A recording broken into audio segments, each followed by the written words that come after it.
Hello guys, today we are going to demonstrate laminar flow and turbulent flow. Okay, first we are going to demonstrate laminar flow. Laminar flow is a regular kind of flow which all the particles of the fluid follows a smooth path.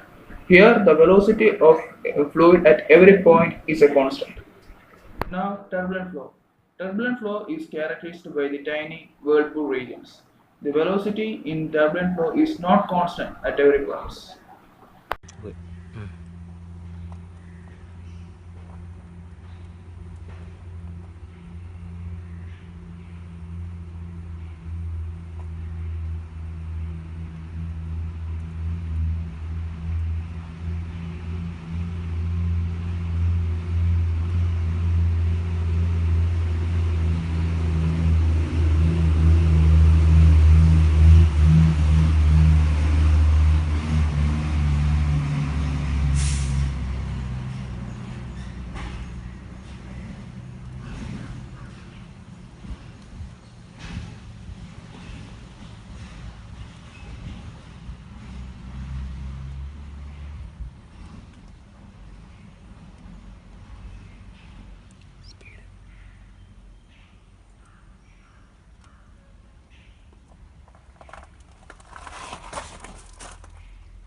Now we are going to explain the derivation of hydrostatic pressure of incompressible fluid as a function of depth from the liquid surface.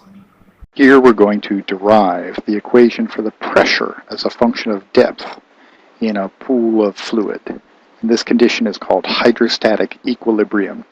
Here I've drawn the top of, let's say this is a swimming pool, and here's the top, here's the bottom, and here's some random area A. The fluid that's in the pool has a density rho, and what we're going to do is derive an equation for the pressure. Now, pressure, as you know, is force over area. In this case, the force is going to be the weight of fluid above the area A. And so we need to calculate the weight of that fluid. So M times G is the weight of the fluid.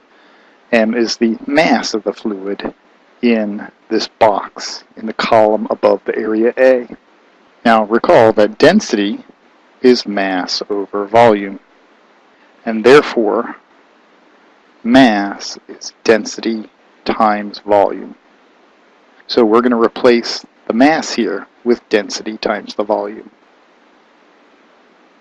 Density times the volume. Don't forget we have our little g over A. Now, what is that volume? That volume is the volume of the column of fluid above the area A. Let's take the height of that column to be h. We're using h, it's the height of the column, or you can think of it as the depth of the area A below the surface of the pool.